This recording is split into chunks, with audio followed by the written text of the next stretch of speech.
Assalamualaikum warahmatullahi wabarakatuh. Alhamdulillahilladzi ja'ala fi sayyidil azmani ibratan ahmadu subhanahu wa ta'ala asyhadu ala kulli ni'matin asyhadu an la ilaha illallah wa asyhadu anna muhammadan abduhu wa rasuluhu nabiyul huda wa rahmah. Allahumma shalli ala Muhammad, Allahumma shalli ala sayyidina Muhammad. Alhamdulillahirabbil alamin, puja puji syukur kehadirat Allah Subhanahu wa taala yang telah memberikan kita kenikmatan sehat, kenikmatan untuk hadir di dalam pengajian rutin kita. Salawat serta salam tak lupa kita haturkan kepada junjungan kita Nabi besar Muhammad sallallahu alaihi wasallam dan kita dari jalan gelap menuju jalan terang benderang, sehingga memudahkan kita untuk saat ini dalam melakukan aktivitas sehari-hari. Alhamdulillah, kita akan melanjutkan kembali dalam kajian kitab Turutun Nasim fi Wa'di wal Irsyad karya Uthman bin Ahmad Asy-Syakir Al-Khubawi. Untuk saat ini kita akan membahas tentang di sini adalah fibayani fadilatil insan, yaitu keterangan tentang keutamaan manusia. Di dalam surat Al-Isra ayat 70, walaqad karramna bani adama wa hamalnahum fil barri wal bahri wa razaqnahum minat thayyibat wa faddalnahum 'ala katsirin mimman khalaqna tafdila. Dan telah kami muliakan dari keturunan Adam dan kami angkut atau kami bawa mereka di daratan dan di lautan, dan kami beri rezeki kepada mereka dari yang baik-baik, dan kami lebihkan mereka dengan kelebihan yang sempurna atas kebanyakan ciptaan yang kami ciptakan. Bismillahirrahmanirrahim. Walaqad karramna bani Adam bi husni surah wal mizan al a'dal wa i'tidalil qamah wa tamyiz bil aqli wal ifham bin nutqi wal isyarah bil khutti wal huda il asbabil ma'ash wal ma'ad. Jadi bi husni surah yaitu dengan bagusnya gambar. Jadi kita diciptakan dengan bagusnya gambar. Wal mizajil a'dal, yaitu dengan pembawaan atau perawakan yang seimbang. Jadi letak kepala, letak mata, tangan, kaki, semuanya itu yang kelihatan, bahkan yang di dalam organ tubuh yang bagian dalam. Wa i'tidalul qamah, yaitu lurusnya sampai bisa lurus tegak, bisa berjalan, bisa duduk, atau dia dalam kondisi apa saja, yaitu dalam keseimbangan, baik duduk, berdiri, atau dalam gerakan apapun. Wa tamyiz bil aqli, yaitu pembeda dengan akalnya, itu yang membedakan. Akal itu sebagai alat pembeda, tamyiz, alat tamyiz untuk membedakan. Wal ifham binutki, kita mengertinya setiap hari itu karena ada pembicaraan atau dengan bahasa yang berbeda-beda tetapi bisa dipahami. Wal isyarah, atau dengan menggunakan isyarat, kalau tidak berbicara menggunakan isyarat. Wal khat, atau tulisan. Wal huda ila asbabil ma'ash wal ma'ad, jadi semuanya itu dari tanda-tanda itu bisa berbicara, bisa isyarah, bisa petunjuk, itu menuju sebab dia bisa hidup atau dia bisa menanam sesuatu di kehidupan dia untuk kehidupan akhirat mereka. Ini berkaitan dengan anak cucu Adam. Anak cucu Adam berarti siapa? Manusia. Wa tasallut ala ma fil ardi, yaitu dia menguasai apa yang ada di bumi. Jadi kalau punya lahan, dia olah lahan itu sampai ditanami buah-buahan, dan dia menguasai buah-buahan. Menguasai setelah diolah sama dia menguasai apa yang di atas dia atau mungkin apa yang di bawah bumi. Wa tamakkun fi sina'at, jadi dia berpengaruh kepada apa yang dibuat. Kalau dia bisa membuat kendaraan, dia yang berpengaruh. Bisa menyetir atau bisa mengendarai atau ciptaan-ciptaan yang dibuat atau sesuatu yang dibuat oleh manusia, dia berpengaruh akan hal itu. Membuat mobil, membuat motor, atau membuat jembatan dan lain-lain, baik yang bisa bergerak atau yang diam. Wansiyaril asbab al-musabbabat al-uluwiyah was-sufliyah ila ma ya'udu alaihi bil manafi', baik itu yang menjadi sebab dia, baik yang kecil atau yang yang besar, baik yang rendah atau yang tinggi, yang menjadikan baik dari baik yang kecil atau yang rendah yang akhirnya membuat dia bermanfaat buat dia. Jadi kalau buat jembatan, dia berarti untuk menyeberang. Buat kendaraan, baik yang lambat atau yang cepat, dia untuk sampai kepada tujuannya. Nah itu al-bil manafi, yaitu semuanya yang dibuat itu karena adanya manfaat atau mengambil manfaat dari yang dibuat. Ila ghairi dzalika mimma yaqiful hasr duna isoi. Bahkan kita memanfaatkan apa yang di bumi itu tidak disetop atau tidak ditahan sampai kita kenyang. Berarti membiarkan kita puas di bumi, menikmati di bumi, apalagi ditambah oleh rasa syukur kita. Yaqiful hasr, jadi tidak menahan sampai kita kenyang. Jadi kita menikmati apa yang di bumi sampai kita betul-betul kenyang. Atau misalkan tidak sampai haus. Wa min dzalika ma dzakara Abbas wa anna kulla hayawan yatanawalu ta'amahu bi fammihi. Jadi apa yang disebutkan Ibnu Abbas, bahwa semua hewan atau semua yang melata di bumi itu akan mendapat makanannya dengan mulutnya. Illal insan fa innahu yarfa'u ilaihi biyadi, kecuali manusia. Apakah manusia mencari makan dengan mulutnya? Tidak, mencari makan dengan tangannya. Berarti semua yang melata, hampir semuanya itu hewan-hewan, dia mendapatkan makanannya dengan mulutnya. Sedangkan manusia dengan yarfa'u ilaihi biyadi, mengangkat tangannya itu apa? Untuk mendapatkan makanan, atau bisa dengan bekerja, karena mendapatkan uang, karena uangnya diberi makanan. Illal insan fa innahu yarfa'u ilaihi biyadi, jadi dia mengangkat tangannya atau tenaganya. Wa hamalnahu fil barri wal bahr, dan kami angkut. Jadi kami ini maksudnya Allah. Kami angkut, kami bawa mereka di daratan dan di lautan.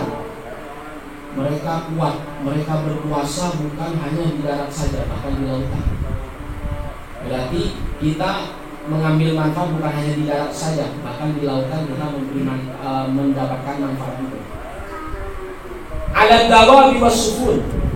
Jadi kalau di darat itu hewan-hewan yang di darat. Wasufun, sufun itu safinah. Safinah itu kapal laut. Safinah.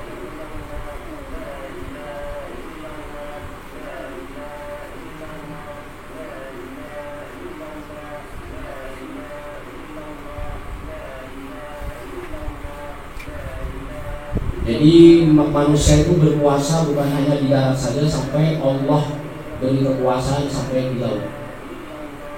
Min hamlati hamlan idza ja'alat lahu ma yarkabuhu aw hamalnahu fiha hatta lam tahshib bihi al-ardh. Jadi ketika dia ada di darat, tidak tenggelam oleh darat.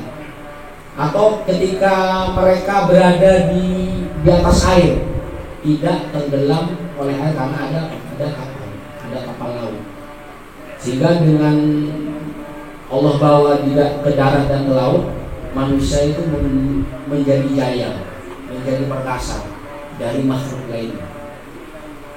Wa razaqnahu minat thayyibat, dan kami beri rezeki kepada mereka, maksudnya hukum itu kepada mereka dari yang baik-baik. Jadi dipersembahkan itu yang baik-baik untuk kita. Al-mustaladzat mimma yahsulu bi fi'lihim wa bi ghairi fi'lihim, yaitu sesuatu yang enak-enak. Jadi bukan hanya baik-baik saja, tetapi yang enak-enak, yang mereka mendapatkan atau dengan tangan mereka sendiri, seperti menanam padi, itu kan dengan tangan mereka sendiri, atau mungkin bi ghairi fi'lihim, atau mungkin tidak dengan tangan mereka, atau dengan cara membeli. Kita mendapatkan kesenangan, mendapatkan kelezatan bukan harus menanam saja, bisa melalui membeli juga. Jadi mustaladzat mimma yahsulu bi fi'lihim, keenakan, kelezatan yang bisa dicapai dengan pekerjaan sendiri, atau dengan menanam sendiri, atau dengan membeli bi ghairi fi'lihim, atau tanpa dia mengerjakan sendiri. Kita pengen anggur tidak harus menanam, tetapi bisa membeli. Berarti tetap mendapatkan kelezatan juga. Wa fadalnahu ala katsirin mimman khalaqna tafdila, dan kami lebihkan dengan kelebihan yang sempurna atas kebanyakan makhluk yang kami ciptakan. Bahkan kita melebihi semuanya. Nomor satu dijaga, yang nomor satu dijaga yaitu manusia, karena ini yang sudah Allah tentukan. Jadi di dalam surah Isra itu berkaitan dengan keutamaan atau fadilah seorang manusia yang tertulis di sini.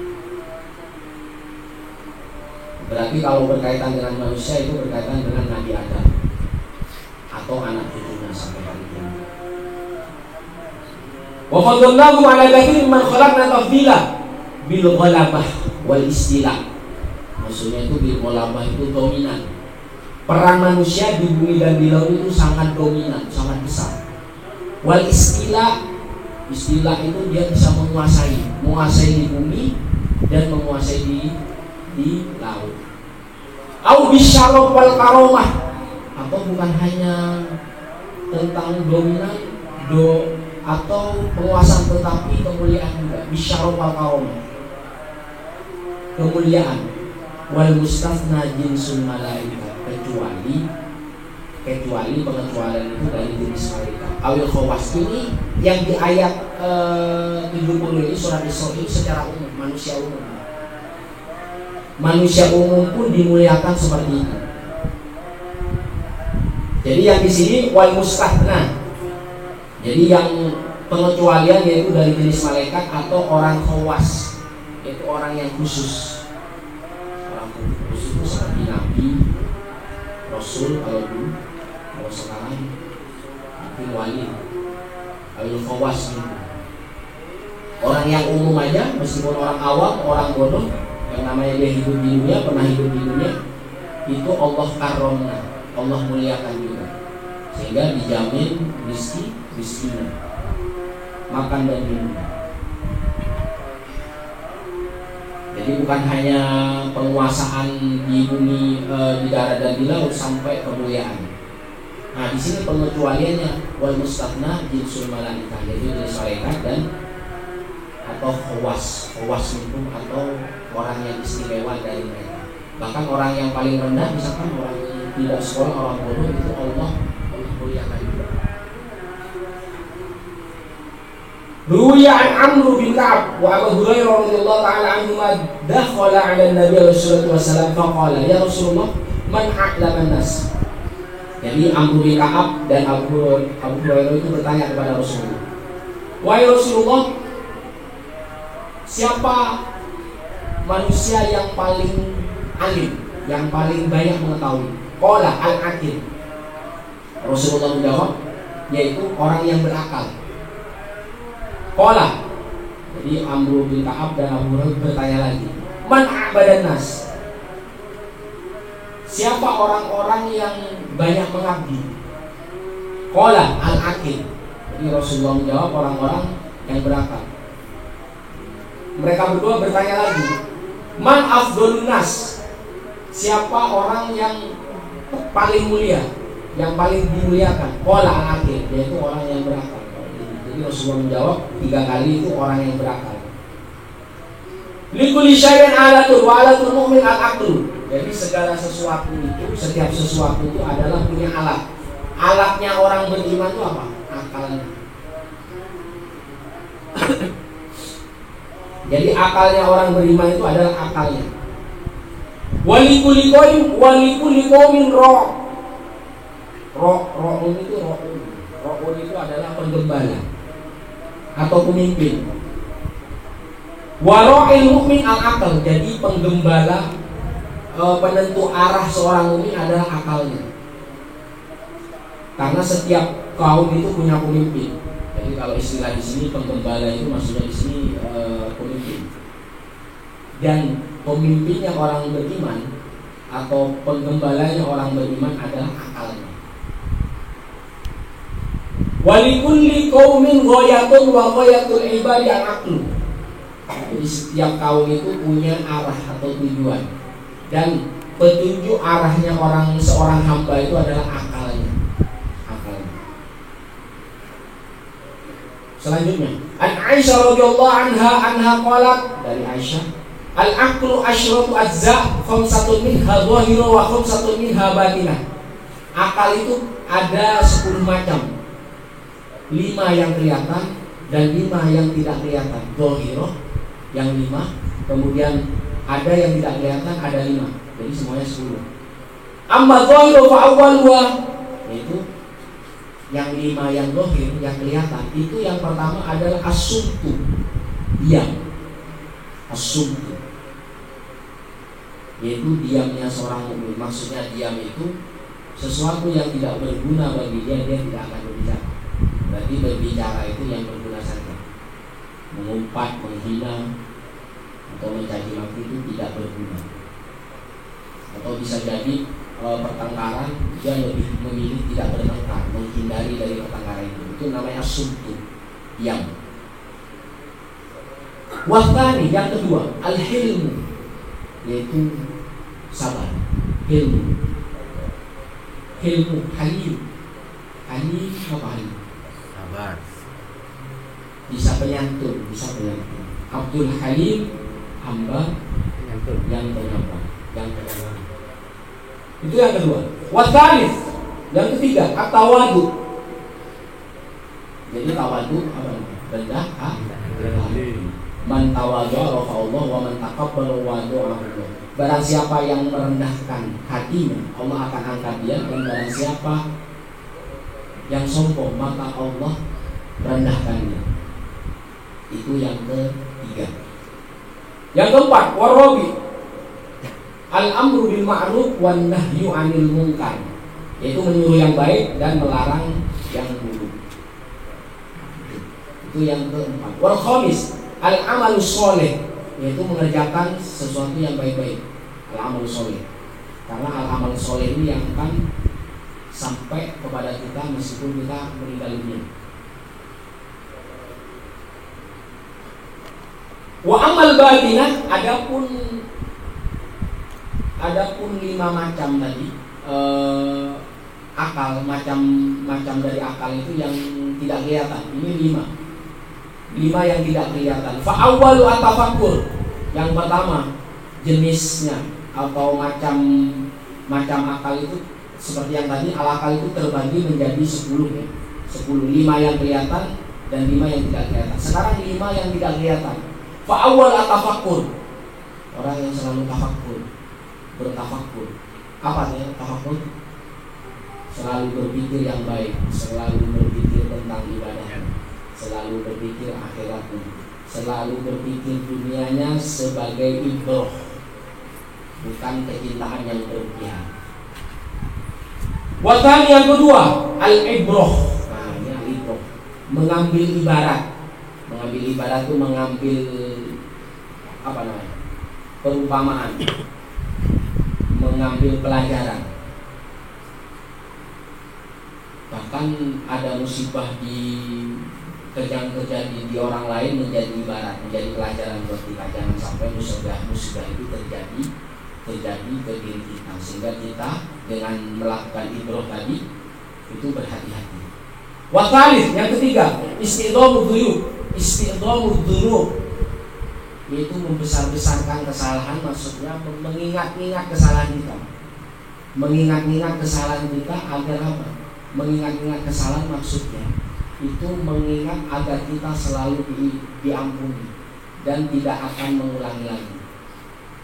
Bukan membicarakan kesalahan kita, mengubah kalau sedang. Itu namanya membuka aib sendiri.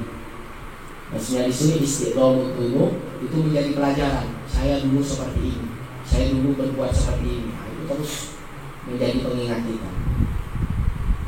Warabi yang keempat, al-khawfu minallah, takut kepada Allah. Ini sudah jelas, takut kepada Allah. Wal khamis, yang kelima, tahqirun nafsi wa tadriruha. Tahqirun nafsi itu maksudnya kita menempa diri agar kualitas ibadah kita itu selalu meningkat. Sehingga kalau selalu meningkat itu syiar kebaikan kita juga meluas, amal kebaikan kita juga meluas. Tahqirun nafsi itu selalu menghina kedirian kita, wa tadriruha, dan merendahkan. Itu hanya buat ini ya, hanya buat tafakkur saja. hanya buat itu, bukan untuk diumbar. Bukan. Jadi yang di sini seperti yang tadi yang ketiga istiqomah itu bukan disebarkan ke kuburan, jangan. Disimpan sendiri, itu buat bahan kita ketika zikir kepada Allah, ketika membaca istighfar kepada Allah, sehingga kita setelah kita rasakan tenang akhirnya kita menangis. Jadi setelah seperti yang dijelaskan sebelumnya itu ar-roja wal khauf, ini rasa takut kepada Allah dan harapan satu-satunya kepada Allah. Itu tadi, berarti yang tadi akal terbagi 10 macam, 5 yang kelihatan dan 5 yang tidak kelihatan atau tersembunyi. Walamma khalaqallahu ta'ala Adam alaihi salatu wassalam wa Hawa wa huwal alam al-asghar. Jadi Allah menciptakan Adam dan Hawa itu seperti alam kecil. Jadi kalau kita misalkan di pelajaran biologi itu ada namanya mikrokosmos. Ada mikrokosmos itu kecil, bisa dia terjadi, bisa dilihat dari manusia sendiri. Atau makrokosmos itu yang sangat luas, alam semesta. Al-alam al-asghar itu bisa dikatakan mikrokosmos atau alam yang kecil. Berarti bisa jadi manusia itu cerminan dari alam yang besar. Zayyanahu bi kulli hadil asya. Jadi ada Allah itu memperindah dengan 7. Ada 7 bagian, ada 7 macam Allah perindah. Yang pertama adalah latofah, kelembutan. Kedua al-malahah. Malahah itu manis. Manis, tutur kata yang manis, berbicara manis yang baik-baik. Kemudian dia itu terang, sangat terang. Bisa jadi terangnya menyengat. Wanur, cahaya yang menenangkan. Wadzulmah, kegelapan. Warokoh, rokoh belas kasihan. Rokoh. Rikotul kolbi, itu belas kasihan. Kalau dikoh itu kedetilan. Jadi Adam itu dihiasi oleh 7 tadi. Faja'alal latofah liruhi. Jadi kelembutan kepada ruhnya manusia. Wal malahah lilisanihi. Jadi malahah itu tutur bahasa yang baik, tutur bahasa yang manis atau bahasa yang baik itu pada lisannya. Wal diya' liwajhi. Sinarnya. Sinar terangnya itu ada di wajahnya.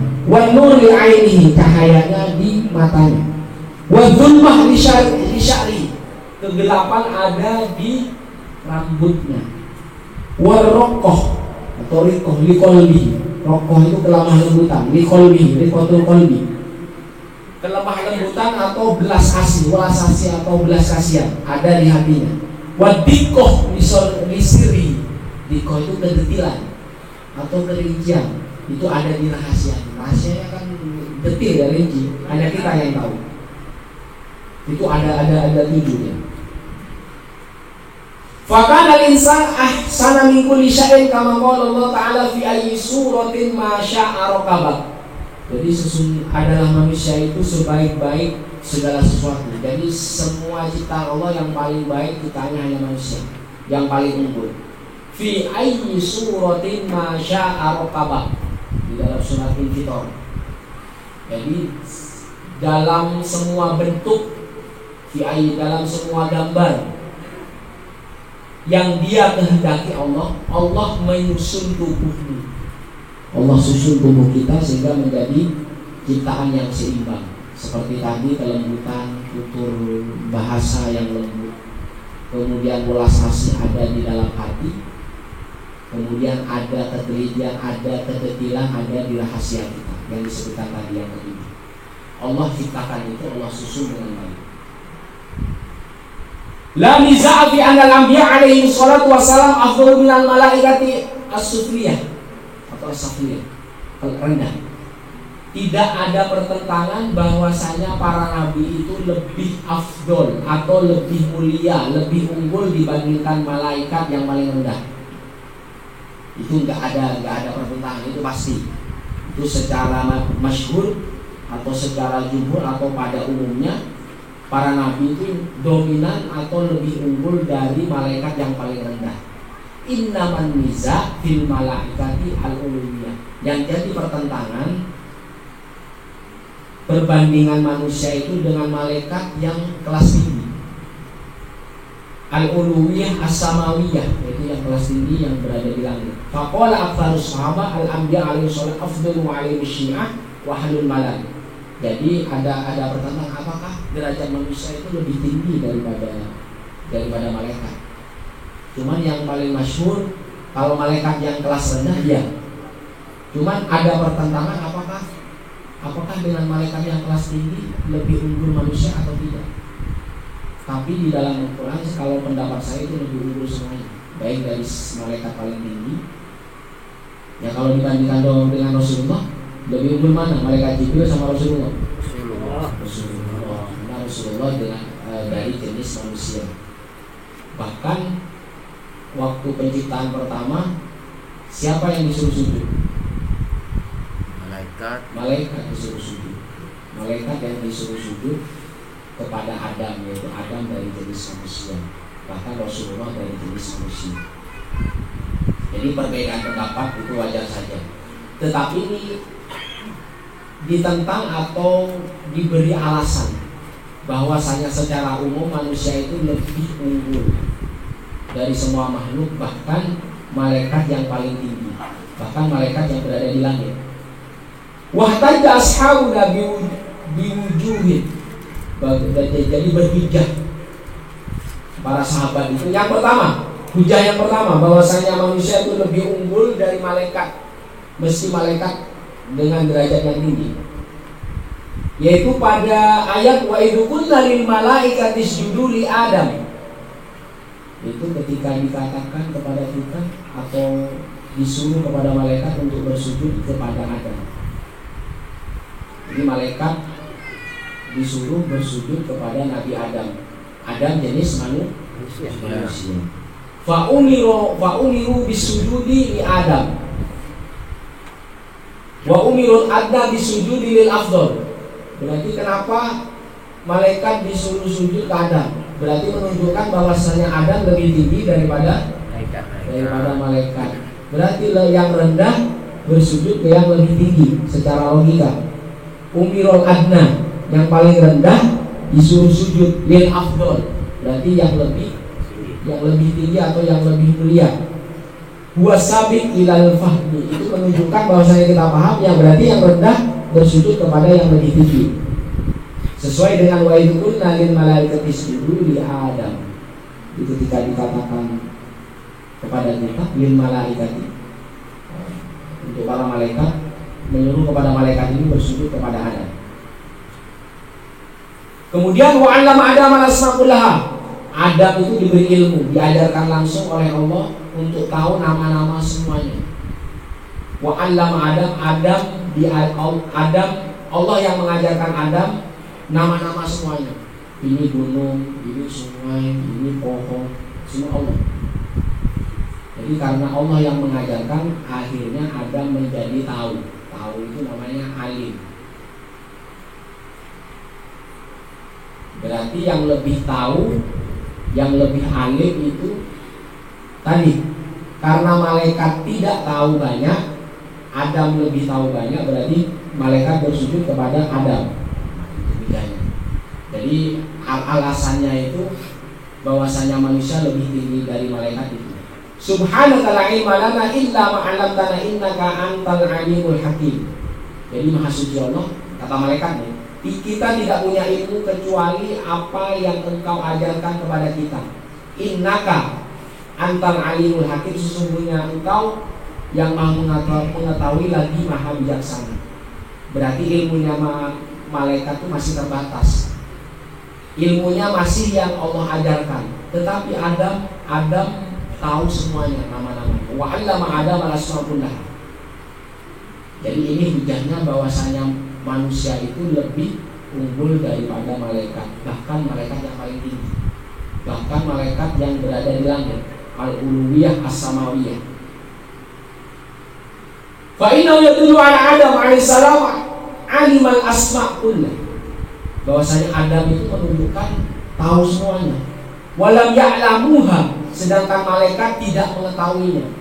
Wal alim afdalu min ghairi. Jadi orang alim itu lebih afdol atau lebih utama dari yang lainnya. Berarti yang paling alim antara Adam dan malaikat siapa? Adam. Karena yang mengajarkan Adam itu langsung Allah. Sedangkan pengetahuan malaikat hanya terbatas kecuali yang Allah ajarkan. Berarti Adam ini lebih alim daripada malaikat, sehingga Allah menyuruh malaikat untuk bersujud kepada Adam. Kemudian dalam surat Zumar ayat 9, hal yastawil ladzina ya'lamuna wal ladzina la ya'lamun. Apakah sama orang yang mengetahui dan orang-orang yang tidak mengetahui? Itu menunjukkan pertanyaan harful istifham. Harful istifham menunjukkan ketika ada pertanyaan seperti ini, apakah sama orang yang tahu dengan orang yang tidak tahu? Jawab. Tidak sama. Berarti jawabannya sudah diketahui. Iya. Berarti jawabannya apa? Tidak sama. Yang unggul siapa? Orang yang tahu, orang yang alim, orang yang mengetahui. Hal yastawil ladzina ya'lamuna wal ladzina la ya'lamun. Apakah sama orang-orang yang mengetahui dan orang-orang yang tidak mengetahui? Pertanyaan ini tidak butuh jawaban karena semuanya sudah tahu. Ini ayat ini menunjukkan bahwasanya hujah atau alasan bahwa manusia itu lebih unggul dibandingkan malaikat. Wasalih, yang ketiga, anna lil bashar awaikun anil ibadat min syahwati wa qadbi wa hajatihi asyagila li awqati wa laysa lil malaikati minha syai'un. Yang ketiga, jadi manusia itu repot, punya hambatan, punya rintangan untuk beribadah, punya hambatan untuk beribadah. Min syahwatihi, bisa jadi dari keinginannya. Ketika ngaji orang punya kepentingan kan? Untuk ngaji itu repot ya. Untuk beribadah repot. Wa ghadabi, atau dalam kondisi marah ya. Ketika marah dia tidak jadi ngaji karena marah, mungkin bertengkar sama istrinya nih. Rengen. Akhirnya apa? Dia tidak bisa mengaji. Wa hajati, atau kepentingannya, atau hajat, atau mungkin dia lagi kondangan atau punya kepentingan lain, akhirnya tidak beribadah. Asyagilah, yang sibuk li awqatin, punya waktunya sendiri. Walaisa lil malaikat, sedangkan malaikat itu tidak punya kesibukan apapun. Malaikat hanya sibuk beribadah saja. Nah, inilah keunggulan manusia. Keunggulan manusia, dia meskipun sibuk, punya rintangan tapi tetap beribadah. Punya syahwat dan punya akal tapi tetap beribadah. Nah, ini berarti manusia tadi lebih unggul daripada jenis malaikat. Karena untuk beribadah pun banyak hambatannya. Yang jual sayur, yang jual apa, jadi macam-macam hajatnya. Bahkan waktunya itu dia punya waktu sendiri atau punya kepentingannya sendiri. Nah, itu salah satu rintangan dan hambatan, atau disebut di sini awaid, hambatan, rintangan. Wala syakka anna ibadah ma'habil awaqid adkhala fil ikhlas. Apalagi hambatan-hambatan itu orang beribadah dimasukkan ikhlas, luar biasa lagi. Itu ibadahnya lebih mantap daripada malah sudah sibuk, sudah punya problem pribadi, sudah punya hajat sendiri, tapi dia masih menyempatkan diri. Apalagi dimasukkan ikhlas, itu udah di atas malaikat bisa. Wa asyakku fayakunu afdol, itu kan susah. Maka kesusahan rintangan-rintangan itu menjadi afdol, menjadi lebih unggul dibandingkan malaikat. Kalau malaikat dia tidak pergi ke pasar, dia tidak punya kepentingan, tidak punya istri, tidak punya pasangan, hanya beribadah, mau rukuk, mau sujud ibadah. Kita punya tanggungan, punya hutang, punya problem sendiri, problem anak, problem istri, problem tetangga, kepentingan pribadi, menyempatkan diri, sudah datang dimasukkan ikhlas lah, sudah itu lebih unggul daripada mereka. Paham ya?